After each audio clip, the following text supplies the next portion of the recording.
So for our reading today, as usual, I have a brief overview, brief synopsis, and then I want to look at a couple of ideas that are contained within our reading about things like appearances and things like that we've been looking at. Okay. So let's begin with our overview, right?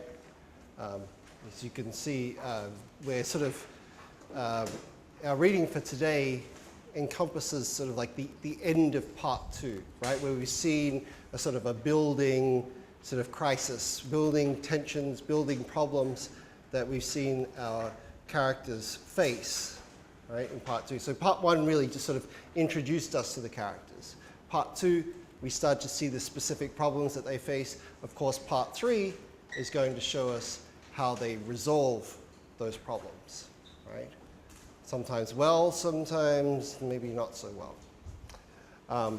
So in this look at the end of part 2, first of all, we see that, remember that the Pope in our last reading, he met with Gersonides, the Jewish scholar, and he says to Gersonides, I want you here, I want you to research, like, how do we stop a plague, right? So I want you to look at history, see what other places have had plagues, how they stop them, like I want you to research all these things, the history of plagues and how they can be stopped so that we can stop this one. And remember, Gersonides says, well, I'll have to go home and get my books and all my materials. And the Pope says, well, don't worry, I'll bring them here to Avignon, right? Bring them from your home to Avignon.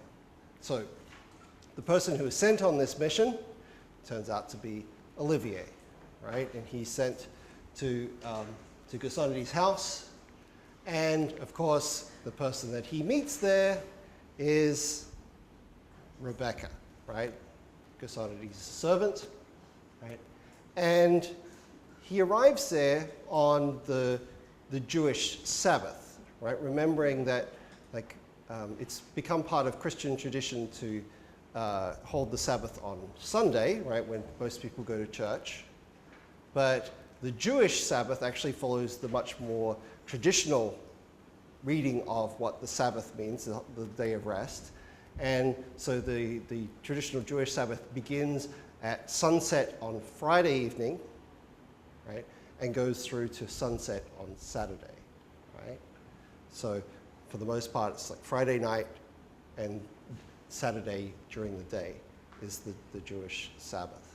And he notices, Olivier notices that Rebecca is not following certain customs, right? Because Jews are not allowed to do any kind of work, right, on the Sabbath day, right? So, when I was living in America, there were certain places that I lived where there were large Jewish communities. And so even driving a car was not allowed. So like you'd see that the places that were near the synagogue, the Jewish church, there were lots and lots of Jews that lived all around there so that they could walk to church, walk to a synagogue on the Saturday, right? So they didn't have to drive. So there are all sorts of rules about what you can and can't do on the Sabbath day for the Jews. And anyway, Olivier notices that, carry on? Olivier notices that Rebecca is not following all of these, and he starts to think, wait a minute, are you really Jewish? Are you sure about this? And then she reveals to him actually that she isn't Jewish, right? That she actually comes from a family of heretics, right? That we assume are Cathar heretics, right? So remember the Catharist movement that we talked about before, that they were the Neoplatonic version of Christianity, right? And that led them to all sorts of somewhat different beliefs about life and about the body and about sexuality and all sorts of things that challenged the Catholic Church, and we saw the Catholic Church therefore basically tried to wipe them out at the beginning of the 1200s, right? So we're seeing this as almost 150 years later, and Rebecca tells Olivier how she escaped while the rest of her family did not, right? And so she feels very guilty about this, right? So this is where she escaped. She was left homeless. Remember, she was found by Gasonides on the streets of Avignon, homeless, and he takes her in as his servant, right?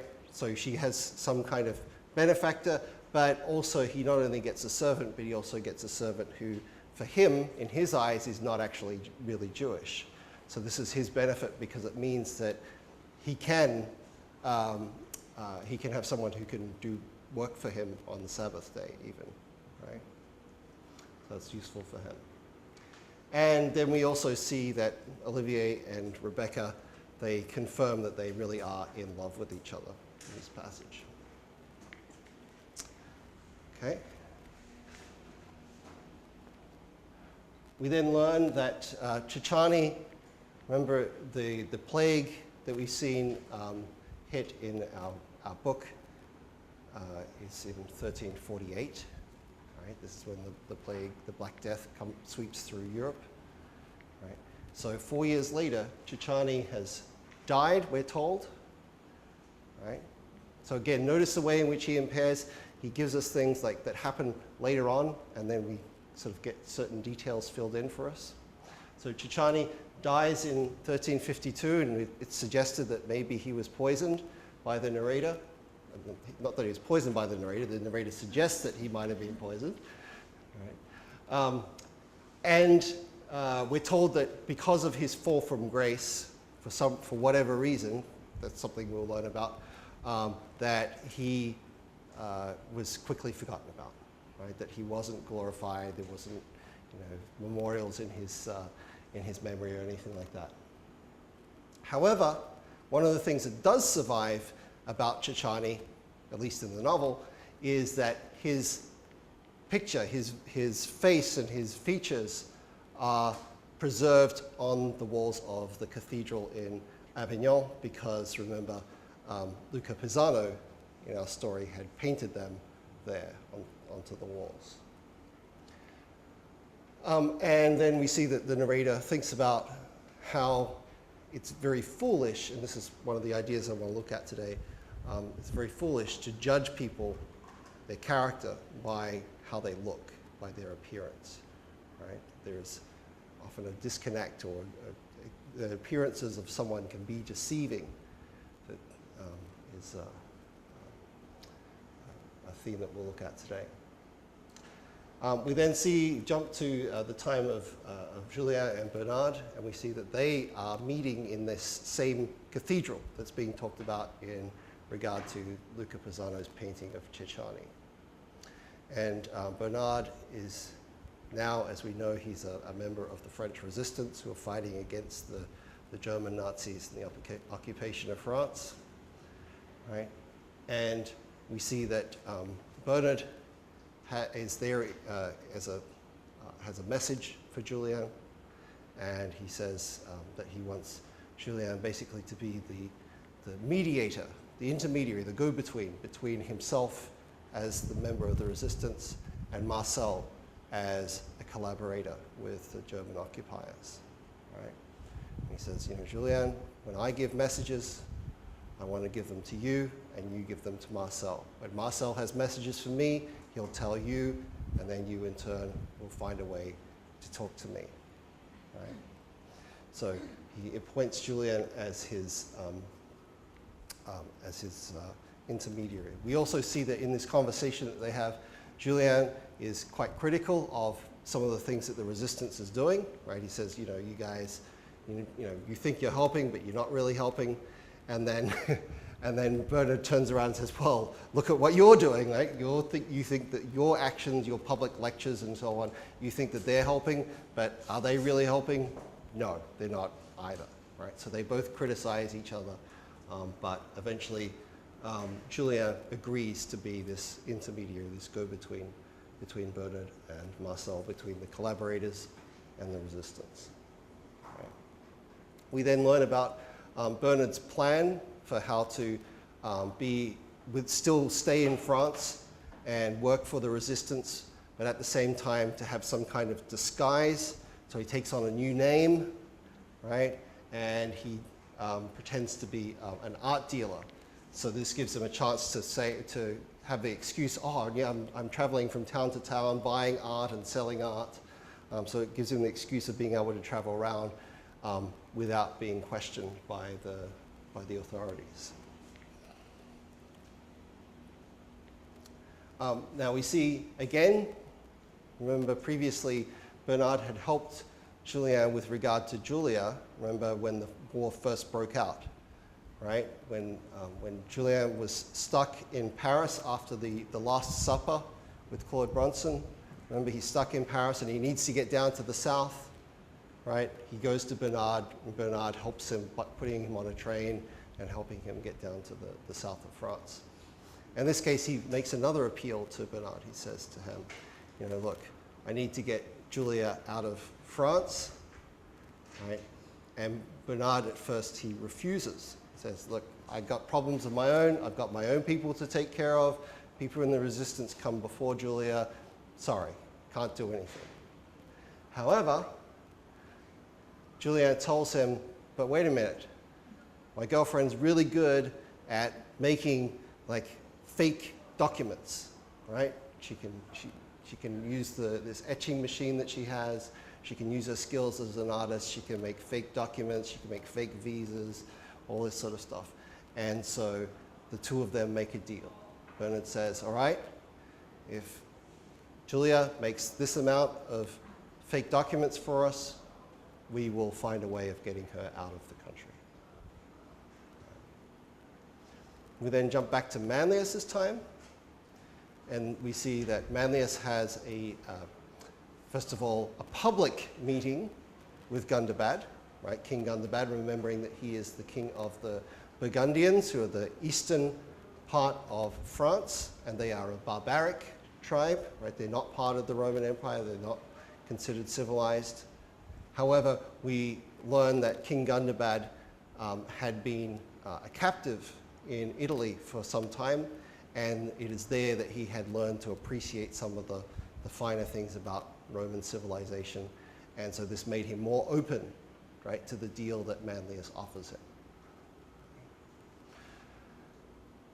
So Gundobad, he welcomes Manlius, and Manlius in turn is hoping that this alliance with Gundobad is going to be more successful, is going to be the right path forward, and that it will be more successful than Felix's alternative strategy of waging war by himself upon Uruk, of just attacking Uruk directly. So we then see that Julia, when Julien goes back to her and tells about his meeting with Bernard, she agrees that she will make the fake documents for the resistance. And then Julien goes to Marcel and tells him, look, I've been approached by the resistance. I'm not a member of the resistance. I'm just doing this because I was told to, right? They want me to deliver messages to you through me, right? I'm just letting you know. And Marcel, of course, at first is like, well, this is not allowed. You know, you shouldn't be doing this. But Julien says, well, whatever you like, you know, I'm just here to tell you this is the message that I was given. And we see that Marcel just says, oh, okay, and then he files away this information for further use. We then see Manlius makes a public proclamation about his alliance with Gundobad. There are all sorts of symbolic things that they do to show, on the one hand, that they accept Gundobad as being a civilized king who is like, you know, learned man, etc. And on the other hand, Manlius is accepted as if he is an equal to the king, as if he is like a great leader as well, right? And all of this is done in grand fashion in public, but then we also see that in private, Manlius and Gundobad have their own meeting, right? Which is conducted, notice, in a very similar tone to what we saw, for instance, between Gersonides and Pope Clement, right? They're very direct with each other. They offer their terms, and Gundobad says, look, I can help you by securing your land, right? I can use my soldiers to do this, but I don't think I can save Clermont, right? I don't think, like, I know that Uric is going to come and attack me. I don't think it's a good idea for me to go and attack him first, right? I need to have my forces strong here. I can protect you. I can guarantee that. I'll guarantee your lands to be safe from Uric, but I can't go and rescue the people in Clermont. Right? And so Manlius says, well, let me go away and think about it. Right? Let me go away and think about this deal, because this is a move that will cause a lot of conflict if he goes through with it. So Manlius thinks about giving up his deal with Gundobad. Right? He thinks, well, I don't really want to give up Clermont. I don't really want to abandon my allies in that part of the country. Right? And he thinks, well, maybe I should just go with Felix. Right? He's my friend. Right? Maybe we'll win. And then he thinks, well then, but yeah, what if we don't win? Right? If we lose to King Uric, then everything is lost. Right? I'm left with nothing.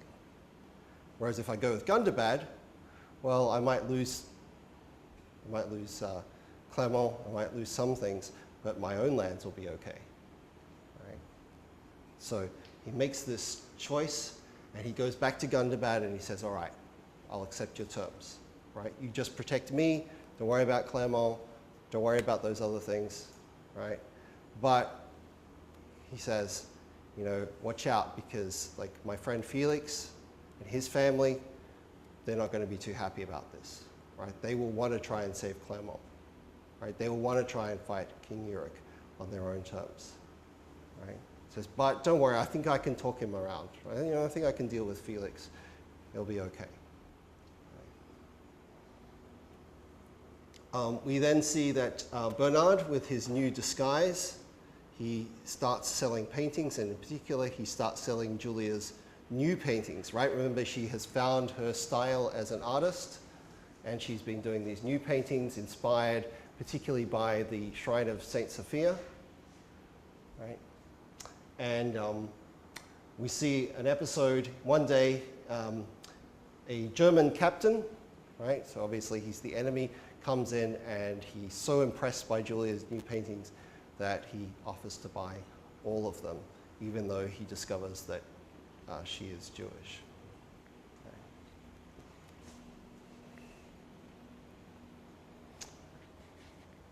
Then we see that even though we're told that Shishani is very careful and sly about it, he nonetheless, through his various channels, he manages to blame the Jews for the plague, for the Black Death, right? And he even has one priest claim that he saw Rebecca pouring poison into the well that provides the drinking water for the Pope. Right? So these kinds of events in the novel, right? This particular accusation is actually based upon like real historical precursors, the real historical background, right? As a lot of the things in this novel are, right? Then we see, after the accusations are made, Ciccani makes his move, right? He goes to Pope Clement and he says, look, right, we've got to do something. And the Pope says, well, what can I do? I can't cure the plague. I don't know, if you can cure them, yeah, go ahead. And Ciccani says, no. It's not about curing the plague. You need to have something to distract the people from the plague, right? So the way to distract them is to create an enemy. And we have a perfect enemy. It's all lined up. We can attack the Jews, right? And if we tell everyone it's the Jews' fault and we get rid of the Jews, then, right, this will be a great way to distract people away from their current problems with the plague. So that's where we left off for our reading for today. And I wanted to pick out, as usual, a couple of different ideas and themes with regard to our reading for today before we then move on to our homework sheets. And the first of these is an idea that we've touched upon briefly before in this class, but we can examine it a little more deeply here. We've touched on, for example, the way in which Olivier, his character, is drawn from or inspired by earlier poets that Ian Pears draws from, particularly from the poet Petrarch, right? And we saw a famous Italian poet, seen as one of the beginnings of the Renaissance, right? On the literary side of it, we've also seen that, like, Pisano, Luca Pisano, he's drawn from the inspired by the painting and artistic side of the beginnings of the Renaissance. So here we have those two come together. Now, one of the things that we saw in Pisano's painting, what was different about it? What was new about it? What was changing about the style? Using real people's... Right, there was more realism, right? A more natural style in the way in which Pisano was painting, right? So whereas we had these very sort of formalized styles of how to paint, particularly like religious figures, right? Instead, we start to see that the kinds of figures, the kinds of representations we see in like the Renaissance painting of the style that Pisano is doing, right, is more realistic, more human-like, more everyday than the idealized, stylized paintings and representations of the Middle Ages. Right, so that's one of the transitions that happens. But one of the things we also see in these stories about particularly Petrarch and Dante, like the other very famous Italian poet from the Middle Ages, is that they are often related in their their portrait of the ideal, the perfection of the stylized worlds that they're portraying in connection with their lover, their woman, right? Okay. So in the case of Petrarch, as we've said, it's connected to his love for Laura. In the case of Dante, as we've also said, it's connected to his love for Beatrice, right? So if you read Dante's two most famous works, on the one hand, is the Divine Comedy, right? 3 books in which we see that Dante, the poet, tells of his journey through hell, the Inferno, it's often translated, through hell, through purgatory, up into heaven, and that's where he's reunited with his love, Beatrice, right, in paradise. The other famous work by Dante is called the New Life, and it's a series of much shorter work, right? Remembering that the Divine Comedy is three books, right, and divided into 100 cantos, right? So quite a long book. Whereas the New Life is a series of short poems in which he talks about his first encounter with Beatrice. Like she's a girl that he meets in the street. They fall in love. She becomes ill. She dies, and so they never really get to be together. But Dante is still so inspired by this meeting with her that he dedicates all of his future poetry to his love for her, right? So it's very, very, very idealized kind of poetry, or kind of idea about poetry, right? There's nothing physical or sexual or implicitly even truly romantic about it, right? So this idealized, mind-based version of what this projected lover should be like in Dante's case. So we've already seen that this kind of idea, this notion of this idealized lover, was appropriated into the story, the official story, or the historical record that is left about Olivier, isn't it? Right? In which we see that Olivier's ideal love that he's supposed to be writing about in his poems in the style of Petrarch and Dante is meant to be Isabelle de Frejus. Right? But as we've already seen, both from the story of Olivier's life that's told to us in the Dream of Scipio, and also from our last reading where we saw that Julia kind of helps Julien work out, wait a minute, this Isabelle de Frejus doesn't look like a woman of darkness. It can't be her, right? We see that Rebecca actually is the inspiration for his poems.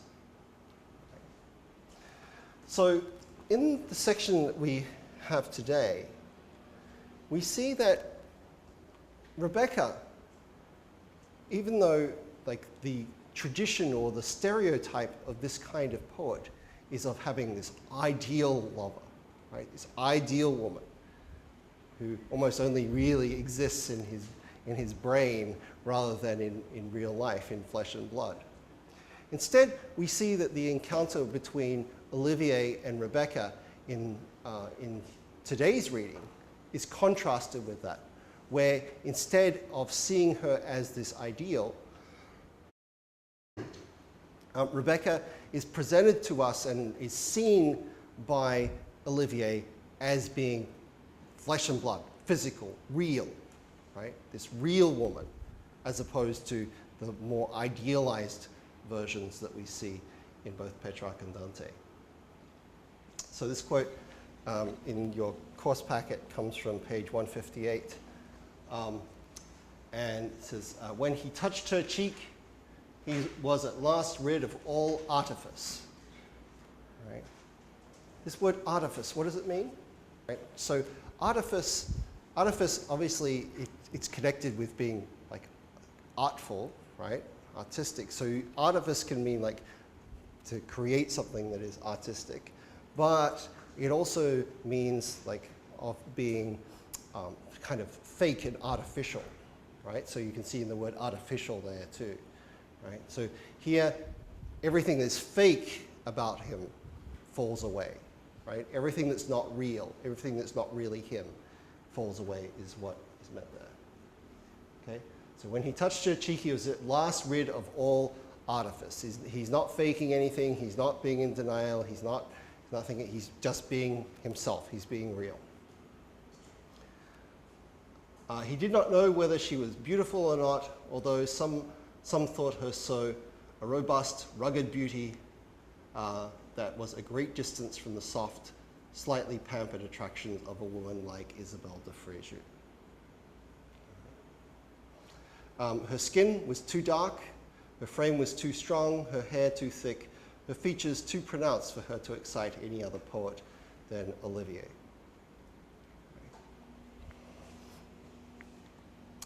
But he knew at that moment that all the poems he had written had been for this woman, not for some ideal, right? Not for some imagined perfection, but this real woman here. And that he had loved her since before he was born and would love her long after he had died. So there's a couple of things going on in this quotation. As we can see, it is going against that tradition, the Dante and the Petrarch tradition.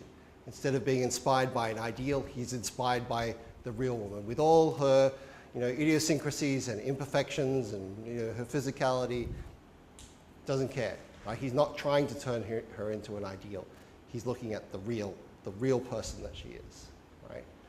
Firstly, and then secondly, the other thing that Ian Pears does, and because he's writing mostly historical fiction, he does this quite a bit, is that he also plays with our expectations or our cultural assumptions about how women are supposed to be thought of as beautiful, right? So he sort of he pokes a little bit of fun at the way in which the ideal of beauty back then that Isabelle de Frejus represents, right? It's kind of chubby, kind of represents sort of the chubbiness of wealth and all these other things about her, right? She's fair, she's white-skinned, etc.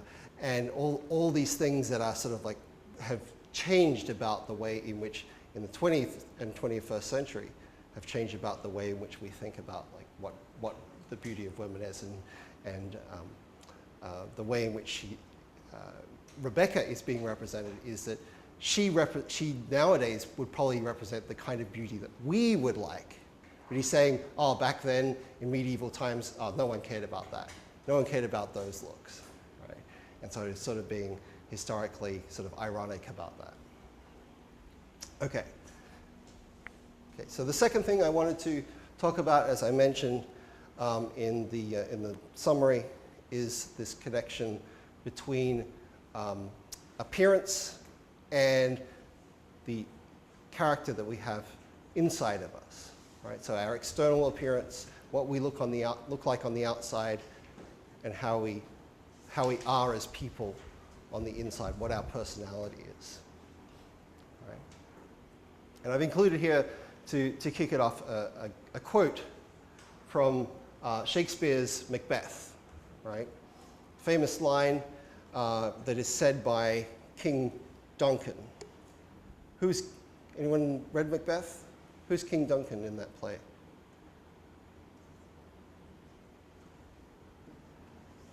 He doesn't hang around for too long in the play, even though he's the king. I don't know. Yes, he's the king that Macbeth murders, secretly murders, blames it on someone else, and then he becomes the king himself, right? Now at this point, right, in the play, the king has gone to stay at Macbeth's place because Macbeth has just won a battle for him. He's just defended his ability to be king, right? He's just helped King Duncan, and King Duncan is like, wow, Macbeth, you're a great hero. You've just saved my kingdom. You've won this battle for me. You're a great guy. And then he hears about someone else that has betrayed him, and he's surprised because he says, oh, that guy who let me down, I would never have thought by looking at him that he was a bad guy, that he was a traitor, right? And of course, the irony is that he doesn't recognize that Macbeth, who has just been his hero, will do the very same thing, will also let him down. So he says, there's no art, right? In other words, there's no technique, right? There's no like way of doing this. There's no art to find the mind's construction, right? So how the mind works in the face. Right? So there's no technique, there's no way that you can work out what the mind of someone is like by looking at their face, is what King Duncan says in that play. Now, this is a recurring idea. I've read all of Ian Pears's novels. I'm a big fan of his, as you can probably tell. And he makes this point over and over. So to give you another example of this, in the novel that he wrote before The Dream of Scipio, his first sort of serious historical novel, it's called An Instance of the Finger Post. And in An Instance of the Finger Post consists of, it's a kind of a murder mystery, right, set in the 1600s, right, shortly after the English Restoration. And the way the story is structured is it has, here in The Dream of Scipio, we have the three overlapping narratives, right? So we jump from one to the next, to the next, to the next, to the next, from page to page. But the way that An Instance of the Finger Post is structured is that we have 4 different narrators, but they're all separate. So part 1 is one narrator talking about the events around the murder. The second narrator talking about those events. A third narrator, a fourth narrator, right? And each of them, of course, like contradicts the other. Each of them gives new information. Each of them has different surprises for us as we learn more about the events surrounding the murder and what motivated it.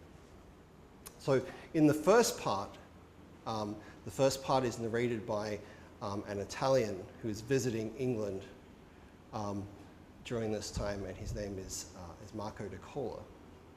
And he goes to see a Shakespeare play that's being put on. From memory, it's King Lear. And his friends point out to him someone in the crowd, right? And they say to him, based on what he looks like, can you tell us what kind of guy he is, right? So this is his summary. He says, oh yeah, that guy, if I were to look at him carefully, I'd say that he is, end quote, not a man used to imposing himself, with none of the manner or standing of one who might cut a dash in the world, rather the opposite.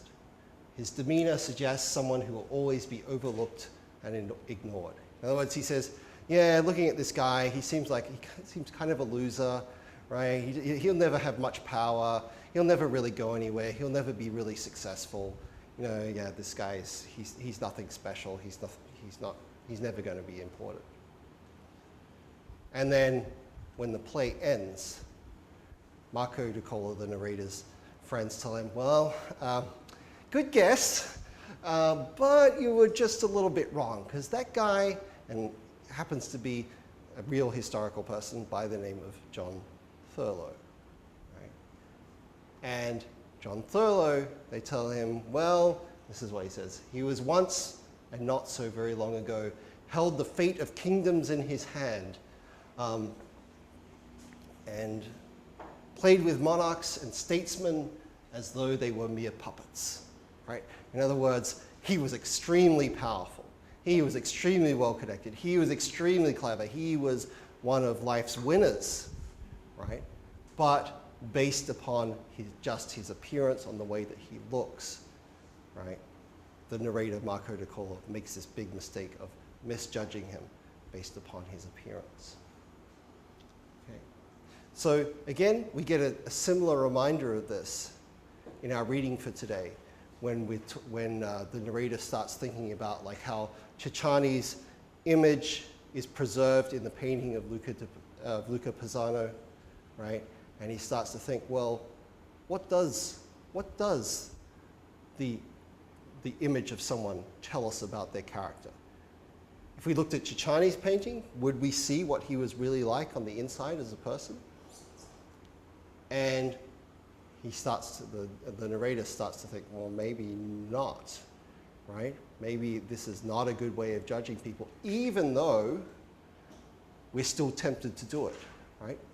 Even though we as human beings, we almost can't help it, that when we look at other people, we look at their appearance, and we judge them often upon how they look rather than what their character actually is. So this is on 161, I believe. Yep, 161. Cicciani's portrait was a perfect reminder of the foolishness of the mind, right? So how we all have this foolish habit, the narrator says, as human beings, of judging based upon appearance. For what Pisano painted bore no relation whatever to what Julien knew of this character, right? So Luca Pisano, he knows Cicciani, and he paints his picture. But the way in which the picture represents Cicciani is not at all what Julien knows about his character. There he stands, half obliterated by peeling paint, so the paint is coming off this painting, wearing a huge hat that makes his head seem childlike and innocent. Childlike and innocent, Cicciani? Yeah, I don't think so. As he contemplates the Virgin and her child. The shoulders are rounded, almost with a stoop. The gorgeous robes he wears look as though they are suffocating. Perhaps Pisano caught something of the way high office and great power bore down on him. Right? Again, this is not the Cicciani that we've seen. Right? Cicciani doesn't feel like he's oppressed by his great power. He likes being powerful. Right? He revels in it. Only in his eyes is there a sign of calculation or of cunning. That, of course, might have been a trick of the light. Right? It might have been there, it might not have been there. But why should people appear like their character? Who in Julien's knowledge did? Right? In other words, he says, this is stupid. Right? It's foolish to judge people according to how they look. Right? Not because we shouldn't, like, he's not saying this just as being like, oh, don't judge people on how they look. He's saying this is just really a stupid thing to do. Right? It doesn't tell you the reality. So if you want to be smart, if you really want to know what people are like, don't just look upon how they look. right? Get to know them, learn about their character. A much smarter way of doing it, right? And so, of course, the passage goes on, and like, for example, Julian thinks about Julia. He's like, well, I know Julia pretty well. Does her appearance look like what I think about her character? Yeah, doesn't seem to work.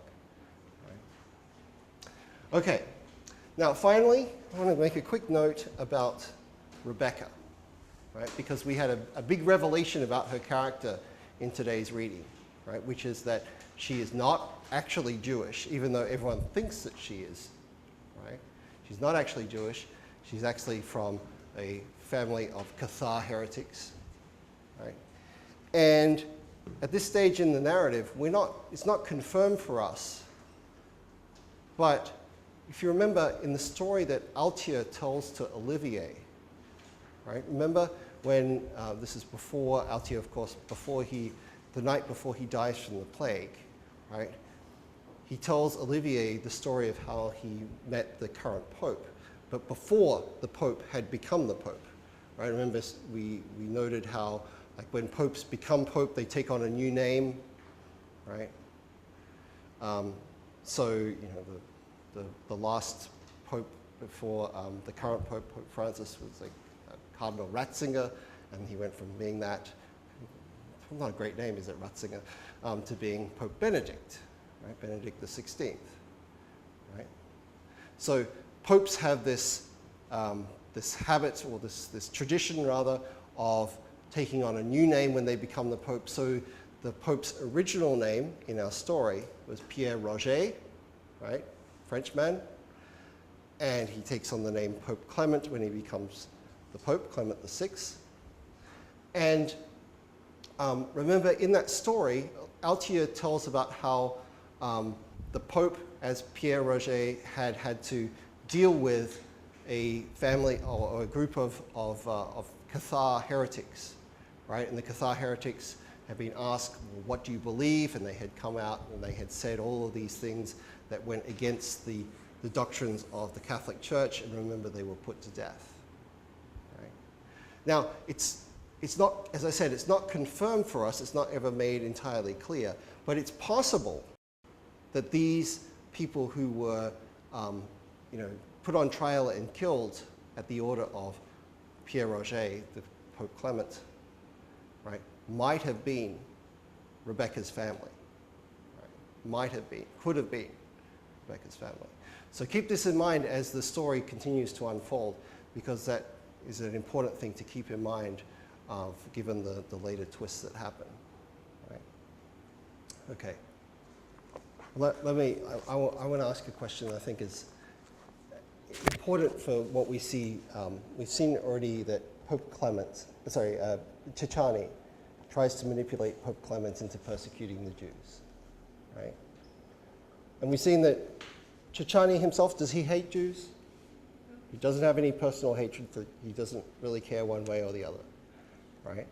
So why is he telling Chichani to persecute the Jews then, if he doesn't hate Jews? Yeah, that's his bigger plan, but remember, he realizes that gives him certain political power to persecute the Jews, right? So it's to his advantage to persecute the Jews, not because usually you would think someone would persecute someone else or another group of people because they don't like them. And that's not Chichani's case, right? He does it because he is able to just use them like a chess piece, right? He's able to use them for his own political ends. Is that bad? You think it's bad? All right. So everyone agree with her that it's not a good thing? That Chichani is a bad guy for using the Jews in this way? As his chess piece, as manipulating them and persecuting them to get what he wants? Yeah? All right. So I want you to keep this in mind, that we said that Chichani is bad for using the Jews as his chess piece, of using them as in part of a political game to persecute them. Now, I want you to keep this in mind as we go forward and come back to this same question, because we will see that other people use the Jews as a political, maneuvering chess piece in other ways, right? And we'll see if they are good or bad, right? Okay, we'll leave it there. Okay, thank you guys. Please hand in your prep sheets as you go, and I'll see you on Thursday.